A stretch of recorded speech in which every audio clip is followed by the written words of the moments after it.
10. Sadizm, cinsel sapkınlık ve akla gelmeyecek korkunçlukta işkencelerle dolu bu filmi izlemeden önce bir kere daha düşünün deriz çünkü gerçekten rahatsız olabilirsiniz. Konusuna gelecek olursak, Mussolini sonrası İtalya'da yıllardan 1943'tür. Faşist olarak tanınan 4 adam, kurbanlarının bir listesini yapar. Yaşları 12 ila 18 arası olan 9 kız ve erkek çocuğunu kaçırarak bir bölgeye getirirler. Hepsinden de efendilerine tam sadakat istenir. Ve 4 ay 120 gün boyunca cinsel istismar dahil olmak üzere pek çok işkenceye maruz bırakılırlar. Sodom'un 120 günü izleyici tarafından öyle büyük bir tepkiyle karşılanır ki, yönetmen Pasolini Roma'da bir grup öfkeli izleyici tarafından katledilir. Yasaklanan filmlerden muhtemelen en trajik sonuca sahip olanı olsa gerek. 9. Yazımından kurgusuna, yapımcılığından yönetmenliğine kadar John Walter'a ait olan ve yönetmenin çok güçlemesi adını verdiği serinin ilk yapımı olan film. İnsest, mastürbasyon, yamyamlık, tecavüz ve insanın midesini ağzına getiren iğrençlikteki sahnelere rağmen LGBT örgütleri ve eleştirmenler tarafından oldukça benimsenir. Film başta Avustralya, Norveç ve Kanada'da yasaklansa da bu yasaklar, filmin şöhretine gölge düşürmek bir yana dursun, dünya çapındaki popülaritesine katkı sağlayarak onu sinefiller gözünde kült mertebesine eriştirdi. Daha sonraki kaset ve DVD'lerin kırpılarak yayınlanması sebebiyle filmin orijinal kurgusuna sahip 1980 dönemi VHS'leri, koleksiyonerler açısından büyük bir değere sahip. 8.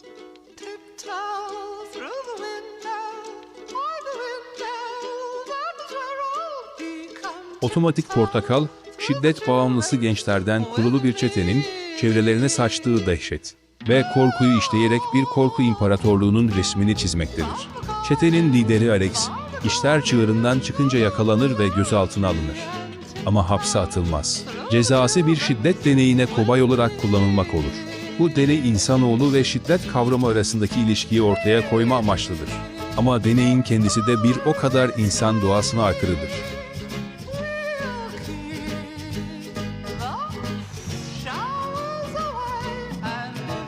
7.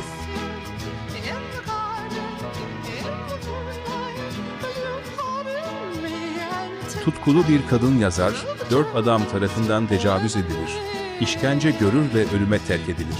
Ancak kadın sistemli bir şekilde bunun intikamını alır. Bu filmin içinde bulunan tecavüz sahnesi, sinema tarihinin en rahatsız edici sahnelerinden biri olduğunu rahatlıkla söyleyebiliriz. Film, kadına şiddeti övdüğü gerekçesiyle İskandinav ülkeleri, İrlanda, Batı Almanya ve Kanada'da yasaklanmıştır. Ayrıca bu filmin de 78 ve 2010 olmak üzere 2 versiyonu vardır.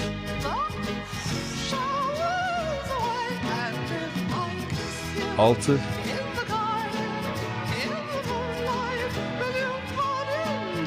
Kısa bir süre önce ortadan kaybolan Lucy bir gün tekrar ortaya çıkıverir. Henüz 10 yaşında olan kızcağızın vücudunda işkence izleri bulunur ancak herhangi bir cinsel saldırıya ilişkin bulgu yoktur. 1970'li yılların Fransa'sında bu durum merak ve korkuyla karşılanmıştır. Kimse küçük kızın neden ve nasıl kaçırıldığını anlayamaz. Çünkü küçük kız konuşmayı unutmuş ve bilinci yarı kapalı bir haldedir. Hastanede adında bir kızla arkadaşlığı biraz iyi gelse de zamanla olay unutulur gibi olur.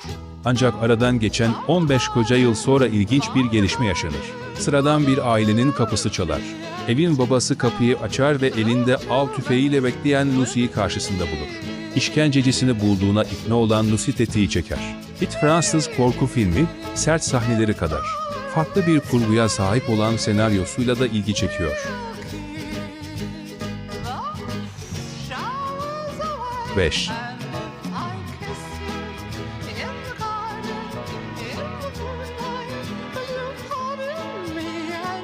Son dönem korku filmlerinin en ilginciyle karşı karşıyayız.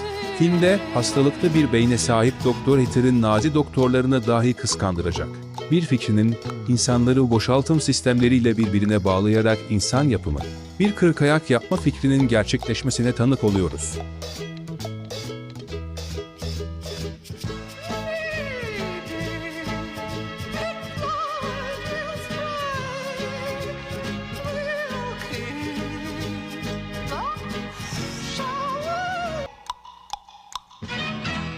4.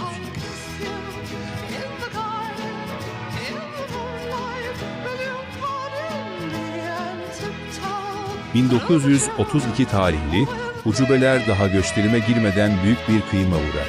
Filmin ön gösterimi sırasında bir kadın izlediği filmin düşük yapmasına sebep olduğu gerekçesiyle dava etmekle tehdit eder.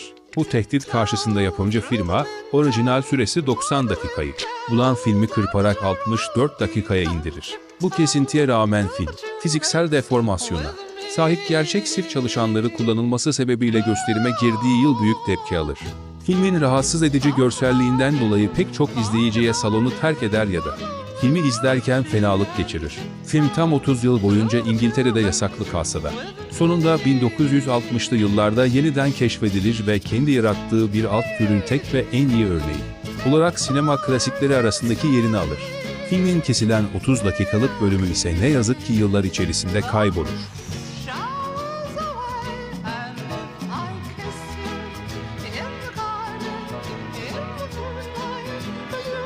3.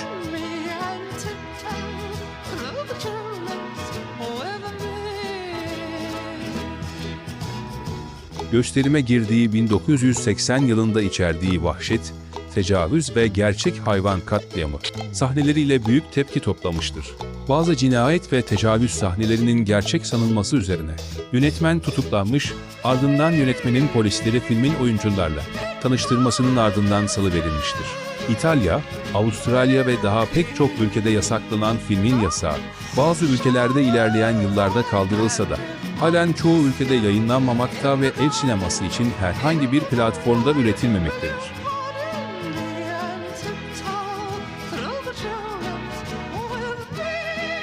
İki.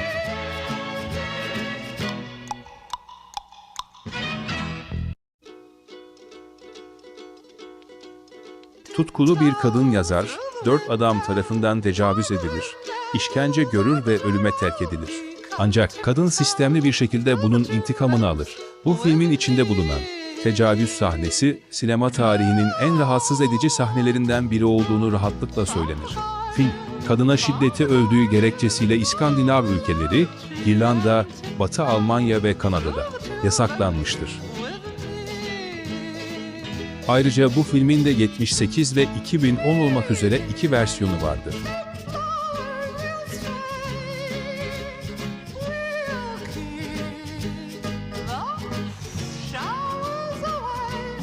Sıradaki filme geçmeden önce kanalıma abone olup bildirim seslerini açıp videoyu beğenirseniz çok mutlu olurum.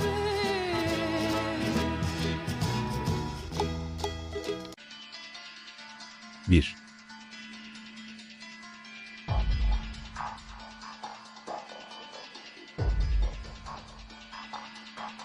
Emekli bir porno film yıldızı olan Miloš, ailesiyle normal bir hayat sürdürürken, eski iş arkadaşlarından Lejla bir gün bir teklifle çıkagelir. Miloš'un yer almasını istediği sanat filmi projesinde reddedemeyeceği kadar büyük bir para vardır. Fakat öte yandan bu işin arka yüzü ve detayları sır gibi saklanmaktadır. Film ele aldığı konular açısından oldukça sert ve üslup olarak da hiçbir çekincesi olmayan yapımdır. Videoyu izlediğiniz için teşekkürler, diğer videolar için takipte kalın.